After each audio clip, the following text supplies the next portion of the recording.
Bonjour à tous, nous sommes le 19 juin 2025 en Gironde à Saint-Julien-Béchevel, dans le port de Saint-Julien-Béchevel. Sur cette prairie, il y a plein de trèfles blancs butinés par les papillons. Là, nous avons un cuivret commun et un tracteur qui vient couper toutes les fleurs. Parce qu'il faut nettoyer donc le port de Saint-Julien-Béchevel dans le parc naturel régional du Médoc. Allez, allons un peu plus loin. Et là, les panneaux, on est des gentils, etc. Allez, c'est parti. Championnat du monde de l'arc des villes.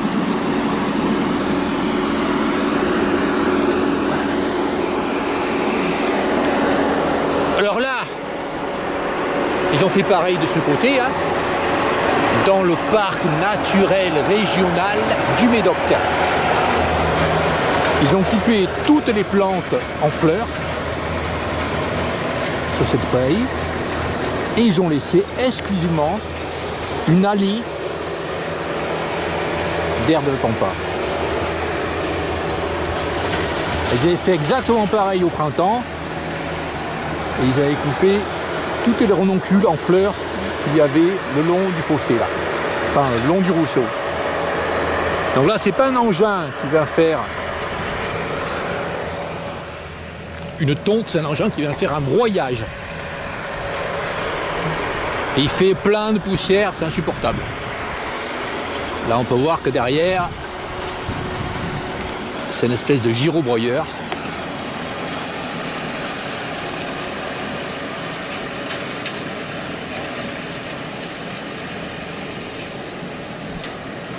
Alors dans ce port là, il n'y a pas beaucoup de monde qui vient. Je comprends qu'à certains endroits, ils tondent régulièrement. C'est-à-dire, il ne faut pas qu'ils laissent pousser les herbes, il faut qu'ils tombent à des endroits régulièrement toujours.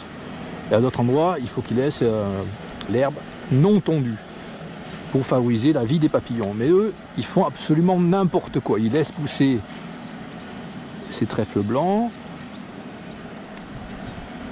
Plusieurs espèces de papillons vont pondre sur les feuilles de ces trèfles blancs.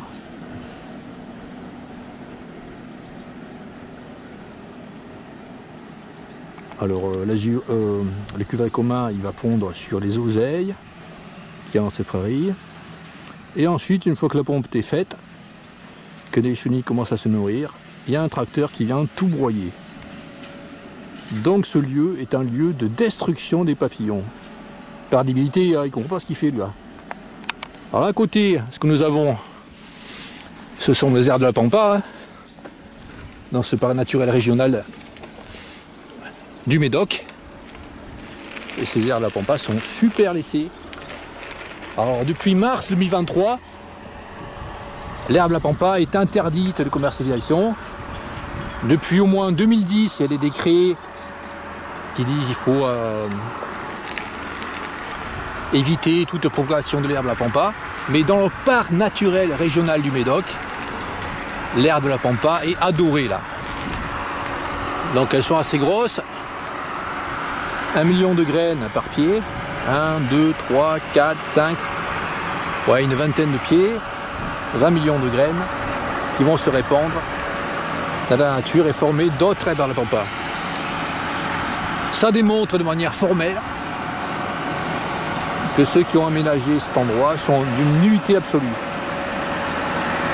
Alors là, comme arbre qu'ils ont planté, bon là ils font 20 cm de diamètre de tronc, ben, ça fait peut-être 10 ans qu'ils ont planté ces arbres, ou 15 ans, et ils ont planté déjà gros. Ce sont des platanes, rien à voir avec le milieu. L'arbre qui pousse naturellement sur ce lieu, c'est le frêne. Donc avant, il y avait des frênes naturellement qui poussaient, comme celui-là. Mais les aménageurs débiles, corrompus, complètement crétins, ils ont décidé de mettre des platanes qui n'ont rien à voir avec la région. Alors là, on voit un arbre enfin un arbuste. Je vais le filmer de près. Et puis je vais prendre le livre des plantes invasives.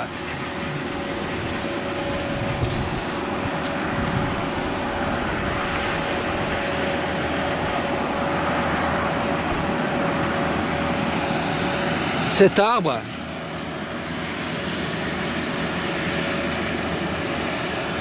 c'est la Pittosporum de Chine, plante invasive.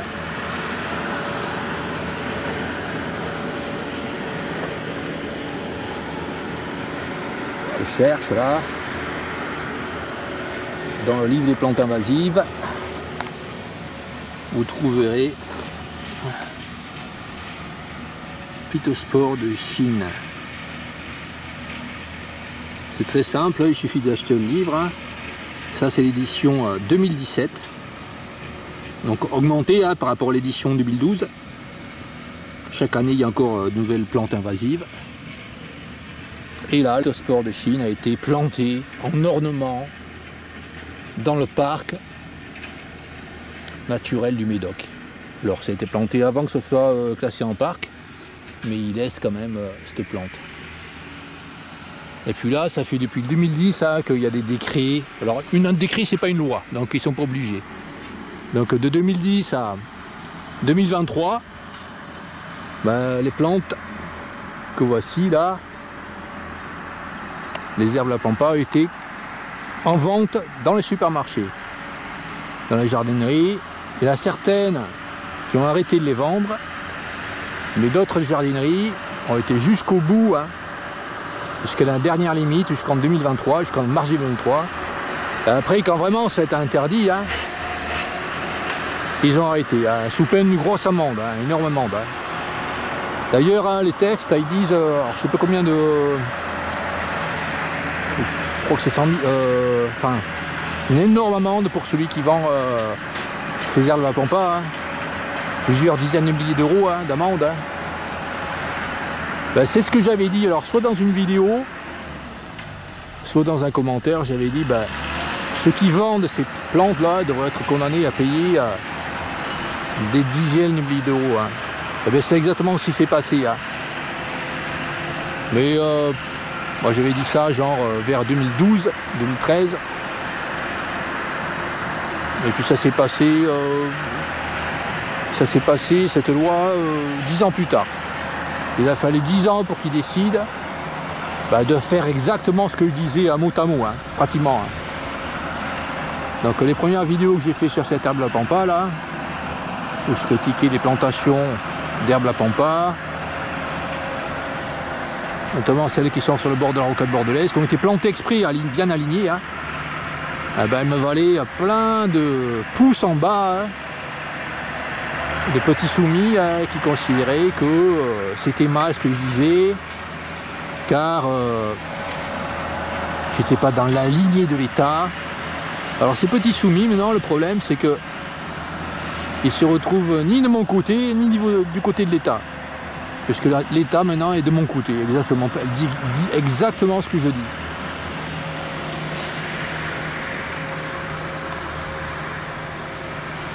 Donc ils sont dans un désarroi spiritique, ces petits soumis.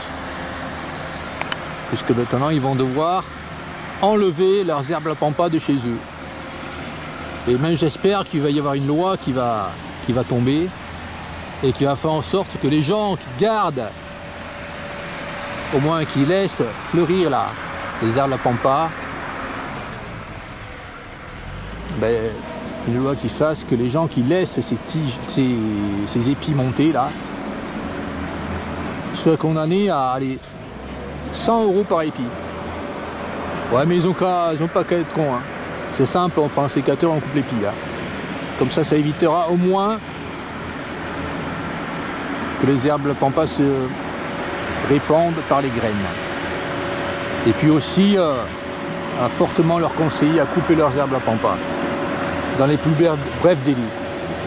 Voilà, donc là nous avons l'estuaire de la Gironde. Et derrière, là, à peu près 1 km, c'est même pas 1 km là. c'est le village de Saint-Julie-Bechevel. Et là, c'est le port de Saint-Julie-Bechevel.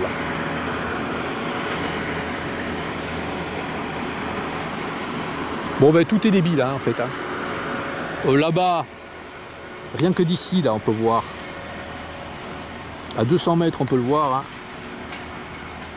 Un érable negundo. Hein. La débilité est tellement flagrante qu'on se perçoit une débilité à 200 mètres. Ça, c'est pas une plante autochtone. Ouais, un érable negundo ou autre chose. Peut-être un mûrier. Mais c'est pas une plante autochtone. Donc ils font absolument n'importe quoi. Allez, allons plus loin vers là-bas. Après les voitures là. On va voir près de l'eau ce qu'il y a. Nous sommes à côté de l'estuaire de la Gironde. Là nous avons le village Saint-Julien-Bechevel, en bordure de la D2. Nous étions tout à l'heure dessous les platanes à 200 mètres. C'est bien là un érable des Mundo hein, qui est laissé bien prospérer à cet endroit. En bordure de l'estuaire, nous avons sur 5 mètres de longueur plein de renouées du Japon. Hein. Donc le gars qui a son tracteur là, qui entretient le port, le travail qu'il devrait faire, c'est couper ces renouées du Japon. Mais il ne le fait pas, hein, ça n'intéresse pas. Hein. Donc elles sont bien grosses, comme ça grosses, mais par contre elles sont très tendres. Voilà, très facile à couper. Des crétins absolus, hein, laisse bien prospérer cette renouée du Japon. Allez, allons plus loin voir ce qu'il y a. Alors les gens là qui font des travaux, quand ils ont des restes de ciment, de gravats, de plastoc, ils jettent ça là dans l'estuaire. C'est normal, c'est considéré comme normal. Hein. J'ai l'impression que c'est normal, ils font comme ça tout le temps. Là ce que nous avons, c'est de saines sont en arbre. Bon, je peux pas approcher là, il y a des ronces. Là, je vais te montrer une feuille de saines sont en arbre, bien laissé prospérer. Hein. Depuis 20 ans, 30 ans, 40 ans, personne ne les coupe.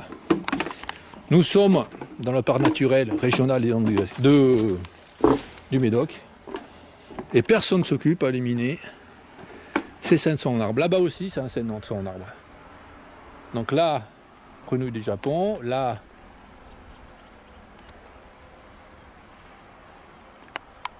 saine sont en arbre, que des liquidités.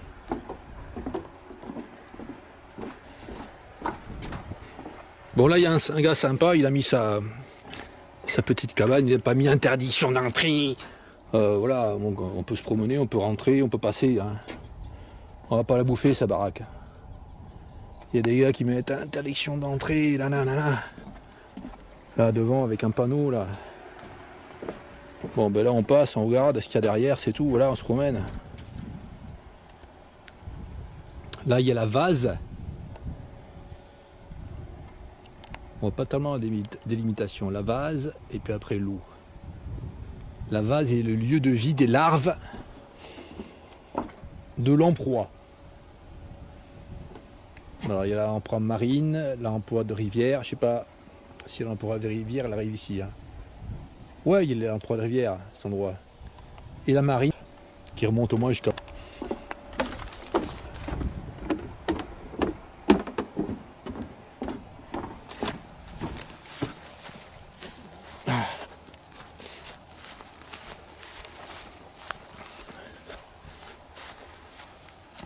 Et puis là, des frênes.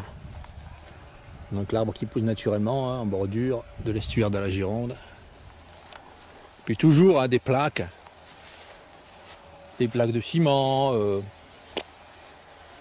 Un bourrier, les gens ils considèrent que la Gironde, c'est un bourrier. Ceux qui habitent le long de la Gironde, là, qui ont un jardin, je vais que le dire, le long de la Garonne, ils jettent leurs déchets de jardin dans la Gironde, ou dans la Garonne, ou dans la Dordogne, pareil, c'est pareil. Là, ceux qui avaient, c'est les plantes herbacées permettant la vie des papillons, mais ça a été nettoyé au rotophile. Nous sommes sur la minuscule route qui mène depuis Saint-Julien-Cheville au port de Saint-Julien-Cheville. Nous étions là-bas tout à l'heure, à les 400 mètres, puis là jusqu'à Saint-Julien-Cheville. De Bechevel, Saint-Julien-Bechevel, il y a à peu près 400 mètres encore. Sur les bordures de cette petite route, là, nous avons des platanes plantés. Hein. Bon, on pourrait me dire, oui, mais c'était ancien, il faisait ses conneries de mettre des platanes. Mais là, dès qu'un platane est mort, il est remplacé par un jeune platane. Donc absolument n'importe quoi, hein, puisque ceux qui poussent naturellement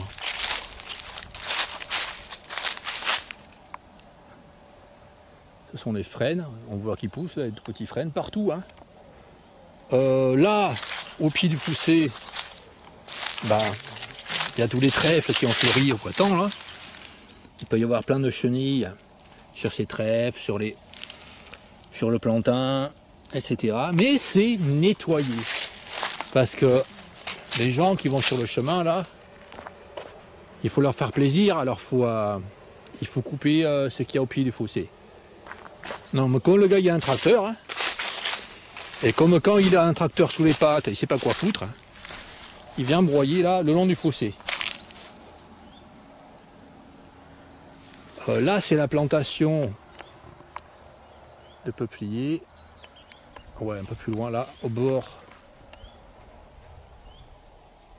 juste en bordure du fleuve, enfin de la Gironde, de l'estuaire de la Gironde. Sous cette plantation de peupliers,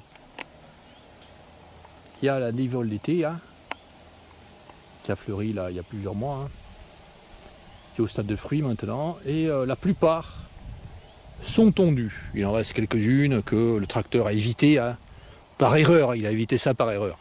Pas du tout en essayant de protéger ces plantes. Hein. Ça ne sert à rien de broyer dessous, hein, ce sont des plantes herbacées qu'il y a, les niveaux de l'été, mais il faut nettoyer. Comme là, hein. Ils font absolument n'importe quoi. Ils ont broyé ça en fait. Hein. Là. Les trèfles là.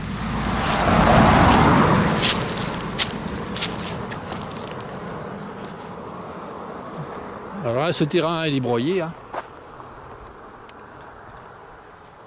Je sais pas si c'est pour faire des meules de foin, mais il peut être broyé pour rien. Parce qu'il faut nettoyer. Souvent il y a des endroits comme ça qui sont broyés pour rien. Sans motif, sans justification de production, rien.